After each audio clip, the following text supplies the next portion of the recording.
firmly above $88 a barrel, 88.50 on Brent, and WTI not too far behind at 85.50. So $3 there in the spread.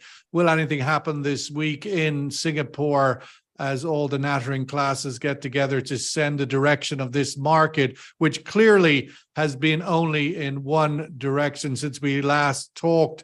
We left on our holidays when prices were closer to 70 than 80. We come back and they're knocking on the door of 90. Let's kick off and welcome back Omar Najia, Global Head of Derivatives at BB Energy. He's obviously closed his book already for 2023 if he's talking about rose-tinted watches. Omar, is this market going into the end of the year driven by bullish or bearish sentiments? No, I think basically, I mean, the market is very interesting, all of them. But I think basically right now, I'm definitely bullish. Next couple of weeks, I think market goes higher. I think the fact that we took out 85 easily on WTI on Friday, I think is a harbinger of things to come. So I like this market. I like this market higher. And I think basically, one thing that people don't understand as a backdrop, the BRICS, the fact that they added all these countries means that, 80% of production is now oil production is now in the hands of BRICS. And for the first time ever, the West has lost control over the price of oil. So it means a great deal. It means basically a weakening of the US dollar going forwards. It means you can't do sanctions. Not this week, however. What's going to happen this week? Yeah, let's keep it focused in the real time. Look at basically the price cap, right? What's happened to the price cap? Yellen was talking about the price cap. Everybody was talking about the price cap. Price caps collapse. There is no price cap, right? So all this stuff has to do with keeping oil prices in check, and they're losing the plot. So no more oil price. You used to have finite FT, no FT, no comment. There's nobody writing stories about the fact that the oil, oil price cap has collapsed. Why has it collapsed? Because they can't afford not to buy oil. So they're turning a blind eye and nobody's reporting it. You used to have such big stories, right? Yellen was talking about price cap, the UK price cap, von der Leyen price cap, and we're going to take now, nobody. I mean, Urals is printing like 73. Price cap is supposed to be 60, and not a peep. So I think that tells you a lot about maybe in rubles it's below the price cap. Peter McGuire, no, rubles have weakened, so it's even higher. CEO of XM Australia. Looking at this $100 oil, here we come. I heard you quote there in the green room before we came on air. Can OPEC Plus cut their way to $100 given the China wobble? What's the engine to this $100? Well, I just think the momentum, and good morning, Sean. Lovely to be here again. Greetings from Sydney and good to see everyone. The momentum that we've seen last week was electric, 7% up, bid strongly up, and some better news than expected coming out of China today. And it was good as far as the property sector over there on the weekend. So maybe they've turned a little bit of a corner also. They're just saying here, the banks cut their Forex reserve requirement ratios and so on. So that's all positive sentiment. And we've got to keep it very focused on the Saudi situation and what Russia's doing. So, as far as cuts, and I think that the momentum at the moment don't get in the way of a bull market, Sean. It's off to the races. You said it at the start, it was at 70. Now it's nearly 90. We were through $86 in Asia trade this morning for WTI. It gave back a little bit of steam, but I think that it's got strong move to the upside, and I won't be surprised in September to take possibly out to 100. Dr. Rad Al-Qadiri, Energy and Climate and Resources Managing Director at the Eurasia Group. Dr. Rad, your thoughts looking forward in this market? Do you share the bullish sentiment by our very wealthy traders? Well, you can't argue with wealthy traders who Rolex watches, discussing their Rolexes. I've still got my Seiko. Do they still make Seiko or whatever? Yes, I think they do, Sean. I'll show you mine later. Look, I think it would be silly to argue with the bullish sentiment. The question is how far that bullish sentiment goes, and we're still watching China. I think the thing that was missed sort of early on in the year was, and something Peter constantly mentioned on these podcasts, was that there was demand from China despite the sort of headline poor economic recovery numbers. So the market's been watching that closely, and I think if you see any signs of China actually picking up over the next couple of months, that's going to impact the market as well. I mean, and testament really to Saudi Arabia and Russia in terms of what they've done. They've pulled barrels off the market, they've tightened supply, the compliance has been high. And what you're seeing is a market that, has been in some sort of equilibrium really over the last 3 or 4 weeks. And over this past week has suddenly shot up again. So I think, you're certainly going to test 90 and into the 90s. The question is how high above that you go. Omar, I'm still wanted to sort of dig a little deeper into where the bull energy comes from. Its sentiment clearly shifted, but where does the fundamentals of demand growth come from? In the glass half full, glass half empty data coming out of the US on Friday was that finally the 500 basis points the Fed have dumped on the market in the last year is starting to impact job growth in the US or unemployment levels, and that the indications there of the follow through of that would be more impact from the 500 basis points. So weakening US economy possibly outlook, China clearly under some level of duress. I don't buy Peter's 1 weekend of positive outcome for the property market that's been imploding for 18 months. Okay, so basically, wind this back a couple of months, and I was hearing exactly the same thing. Oil prices are 67, we're going down because of China's imploding, the Fed's going to raise rates, and I don't know what else. What's the market Saudi done? Arabia cut 1 million barrels a day of unilateral oil supply and made it a very tight market. But that's no surprise. They've said they will support oil prices. Come what may, they will support oil prices. They said they would balance the market. They'd never say they would support oil prices. Yeah, they talk about balancing the market. Yeah, okay. So basically, before this new period of time, they used to talk about, consumers and producers. They used to listen to when the US said jump, they said how high.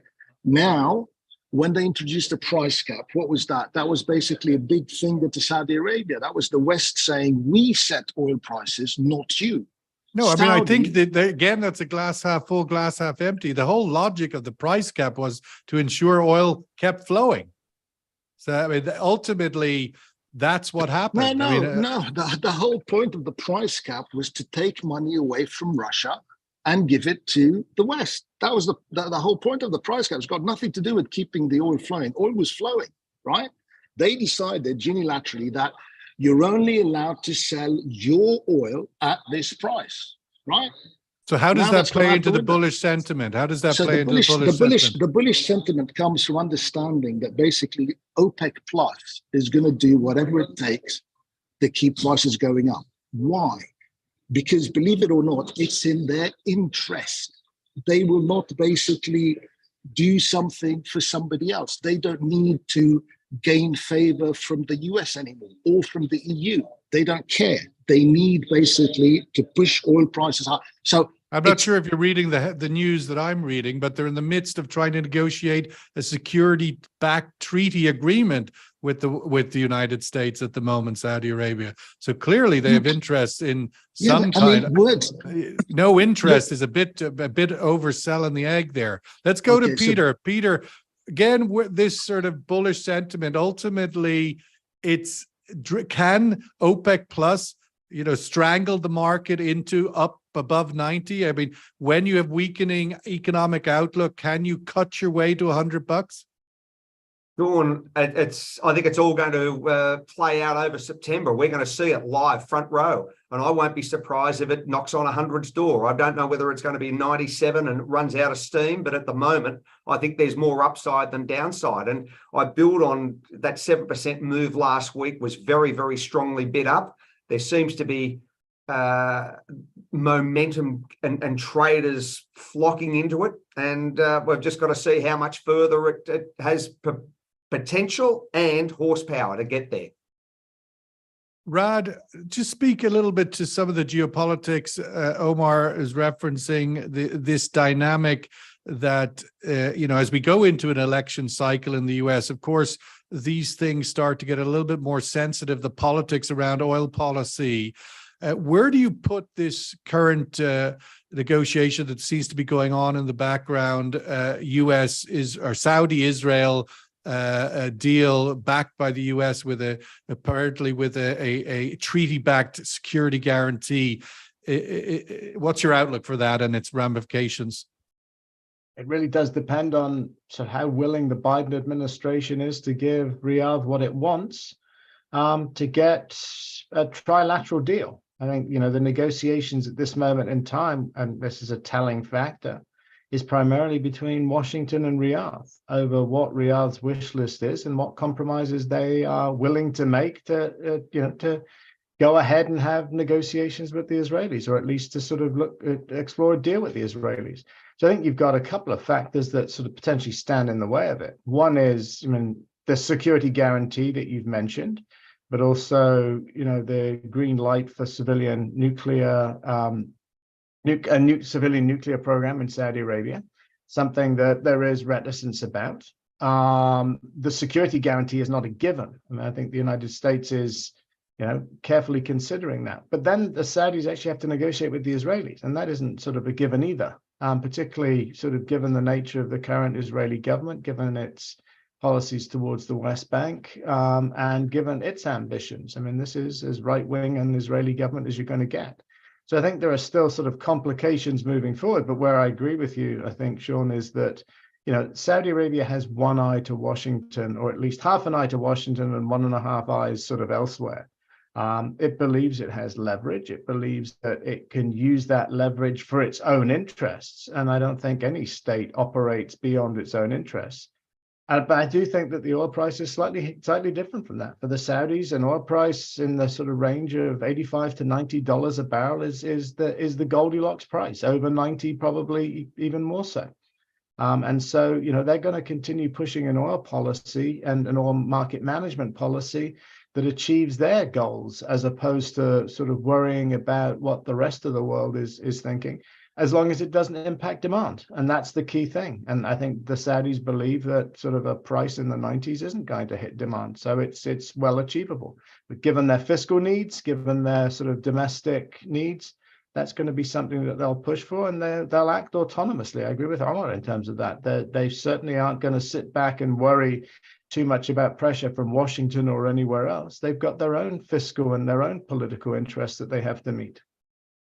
On that point, Omar, given this week APEC is on in Singapore, we're expecting Saudi to announce that they will extend their 1 million barrel a day cut into October. It's been a month-to-month announcement. Your thoughts and expectations for that? If it was not to happen, what the ramifications for the market would be? And if it does happen, is it already baked in? No, if it does happen, market will go up. And if it doesn't happen, market will go down, but as a kind of knee-jerk reaction. But I think basically the Saudis will cut. I think the security guarantees they've been talking about it since March. It's very much like the Iran, oil deal. People keep bringing it up from time to time, and this thing's going to be the same. So no deal, no nothing. It's just basically the same with Biden going into an election year.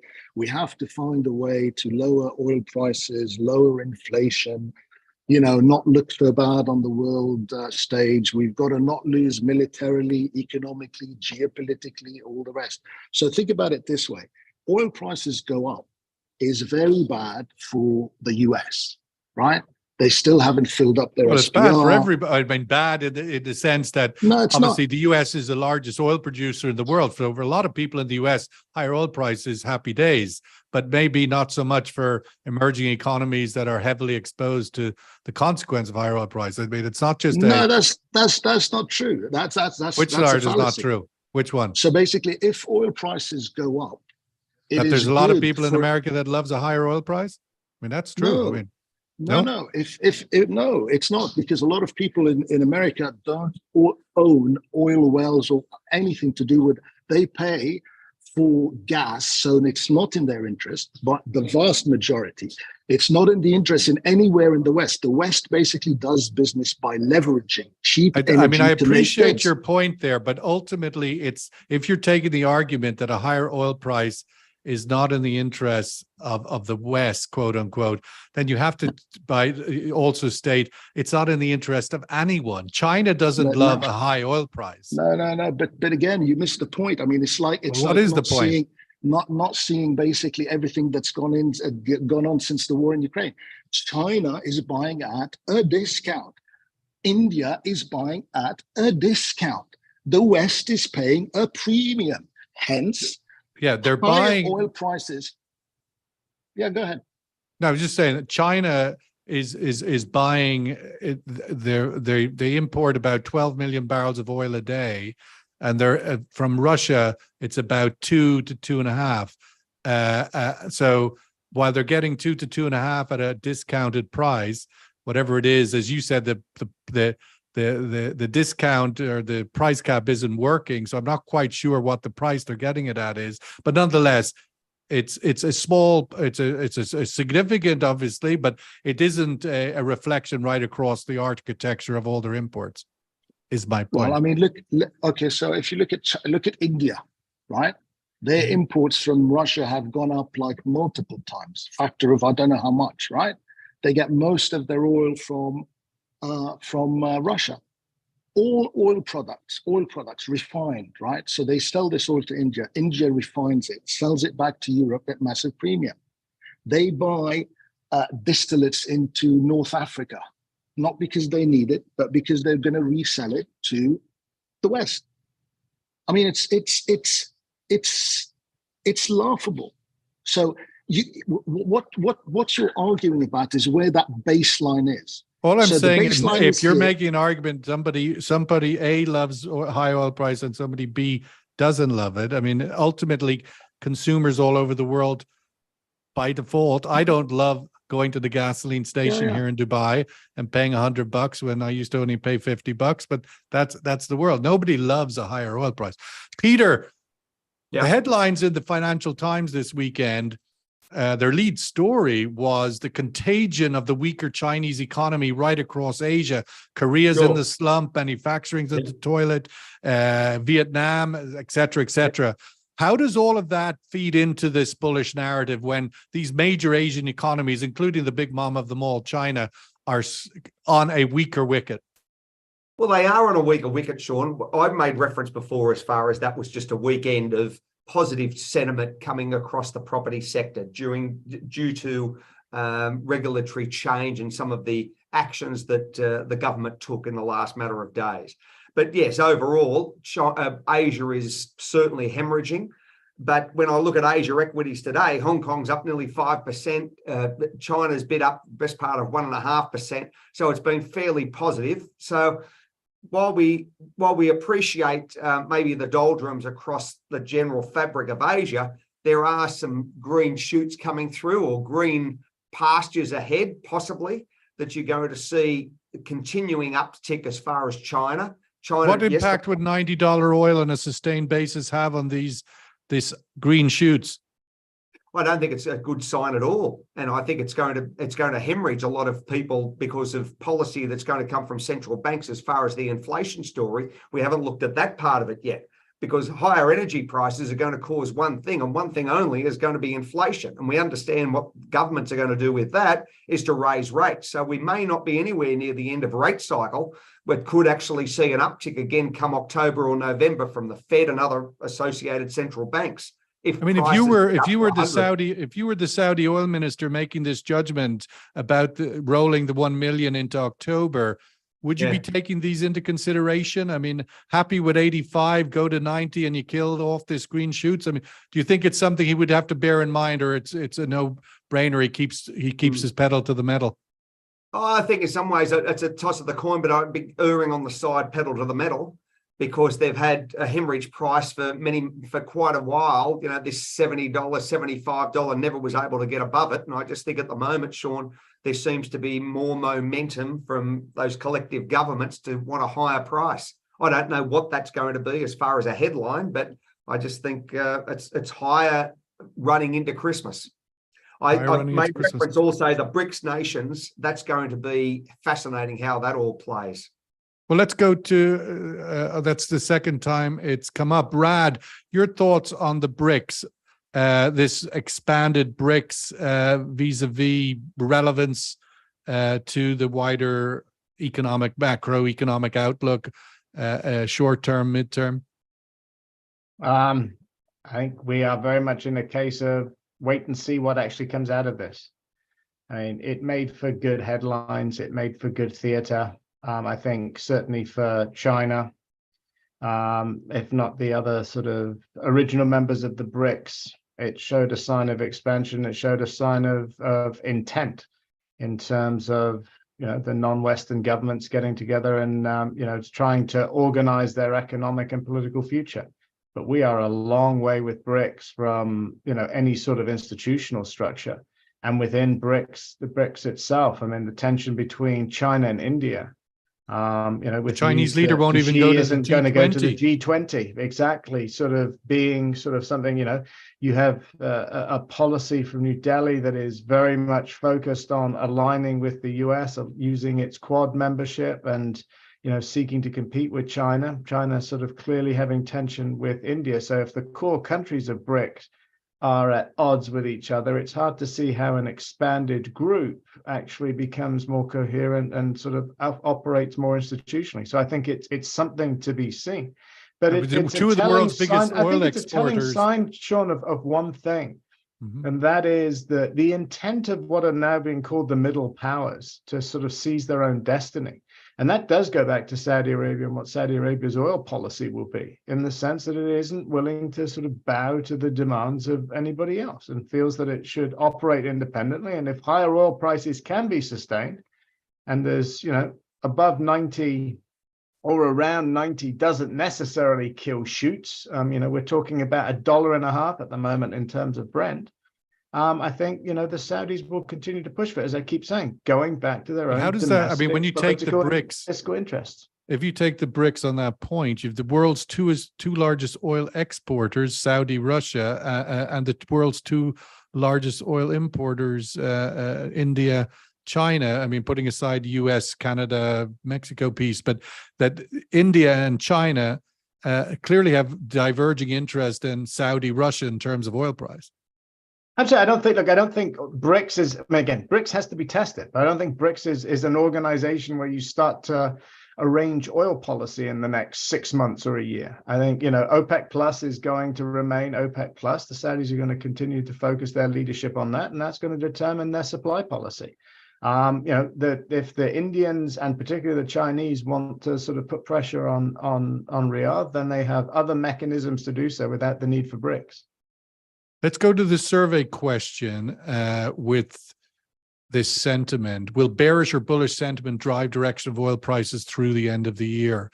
Bullish being Saudi OPEC cuts, OPEC plus cuts, bearish being China eco weakness, and you can add whatever else you want to put on that China eco weakness, other things. But what will bearish or bullish sentiment drive direction of oil prices through the end of the year? Not the end of September, the end of the year. Welcome the views. Omar, technicals, obviously you mentioned there in your earlier comments, we broke through 85 at the end of last week with some ease. Where does that, I mean, that's on Brent and actually WTI. Where does that leave us vis-a-vis other technical points along the graph upwards? Sorry, you're on mute, Omar. So you had a target at 84.96, and that's been taken out. This is so WTI now? WTI, yeah. So next target comes out at $96.18 for WTI, which will basically take a flamethrower to all the green shoots, basically. So we'd be looking at frazzled, crispy shoots of growth. But 96.18. You'll have to use chopsticks to get them out. Yeah. So I think this market is headed higher.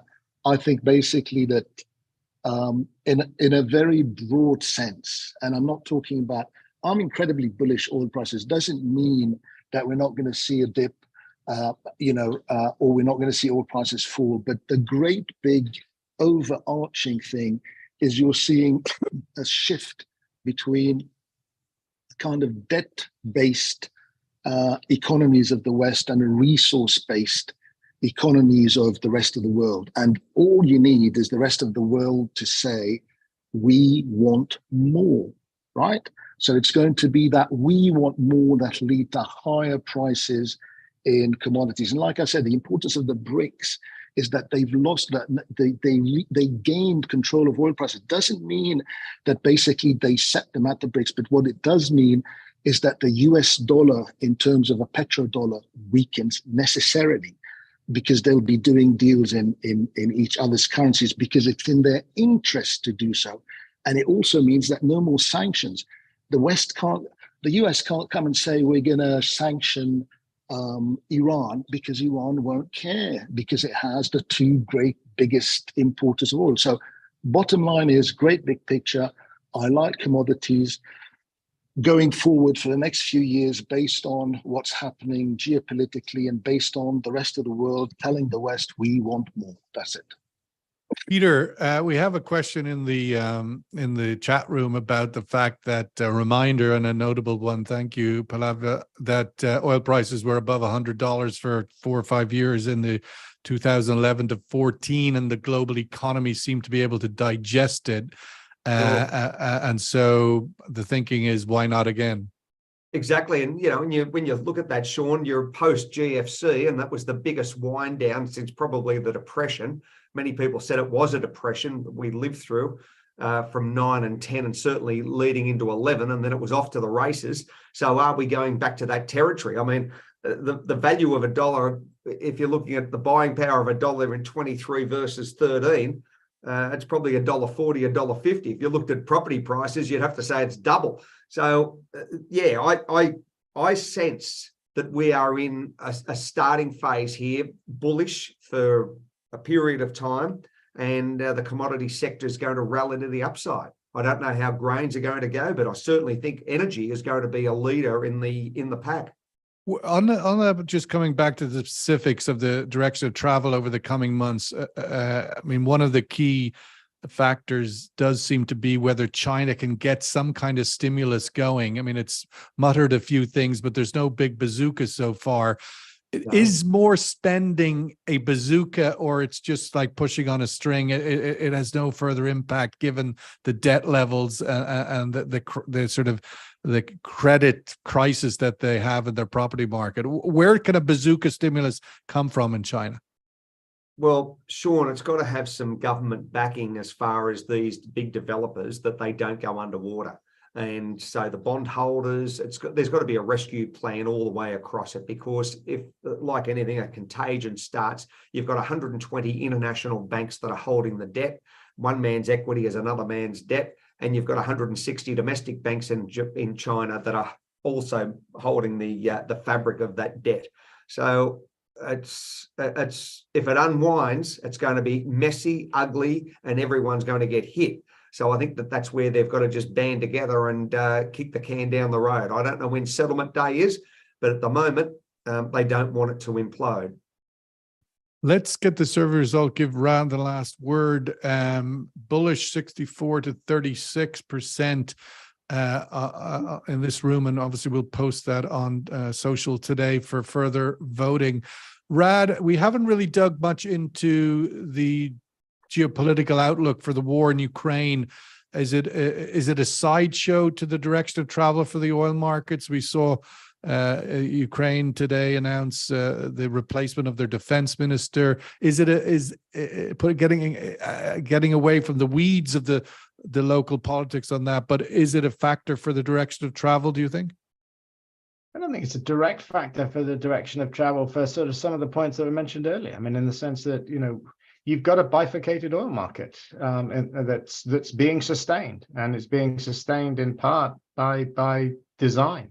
And as you mentioned earlier, the design of the oil cap is to keep oil flowing. And I think Washington's looking past the sort of cap and looking past the numbers is part of that. You know, On that point, Rad, there was some reports earlier in August where the Ukrainians were taking the conflict to the export spots, the Russian exports in the Black Sea. That seems to have backed off, and that would be quite disruptive to the flow.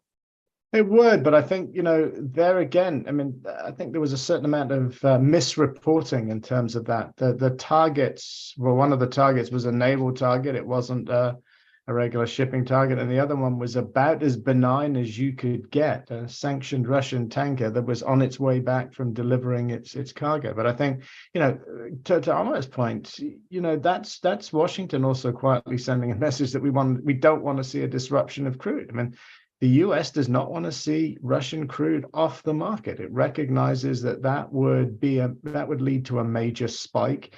And, you know, bubbling behind the scenes is a concern in the administration that's risen with gasoline prices rising in the US. And again, heading into an election year where you still have a lingering worry about the landing not being quite as soft as many people are now predicting. So I think the last thing you want to be as an incumbent president sort of running for re-election is to sort of be doing it in a year of economic downturn or economic weakness. And on that point, would you expect more talks with Venezuela, more oil coming out of Venezuela in coming months? I don't think so right now, again, because the ball is in the Venezuelan courts. Look, Washington's going to be able to live with $90 a barrel oil. Let's face it. I mean, that's not going to be a major issue. And as we come off the driving season, so that it's Labor Day tomorrow, or today, in fact, in the US. So, you know, that starts to sort of signal a change in demand. But I think in terms of the Ukraine war, it's going to be something that has a secondary impact and a tertiary impact. And we appear to be sort of moving into a phase where, you know, you can start talking about sort of long-term stalemate. And if that's the case, then it's going to become sort of something that throws up surprises now and again. I'm reminded of the Iraq-Iran war in the 1980s, something that can throw up surprises and can throw up disruptions. But where the sort of timescale that we're looking at is much, much longer than just, you know, a season or an offensive or counteroffensive. Well, we're going to have to leave it there. The Daily Energy Markets podcast, day number 2. We had Mike Muller and Christoph Ruhl on yesterday, of course, kicking us off. Great to have you guys. What a bumper panel. Omar Najia, Global Head of Derivatives, BB Energy, Peter Maguire, CEO, XM Australia, and Dr. Rad Al-Qadiri, Managing Director at the Eurasia Group, celebrating its 25th anniversary. Thank you, guys. Have a great week. Oil prices on Brent trading $88.50. $3 lower is WTI at $85.50. Where will they go this week with an expected announcement from Saudi Arabia on OSPs and also on rolling the cuts into October? All the best, guys. Thank you so much. Thank you. Thank you, Sean. Cheers, Omar. Bye, Rad. Cheers. Bye. Cheers.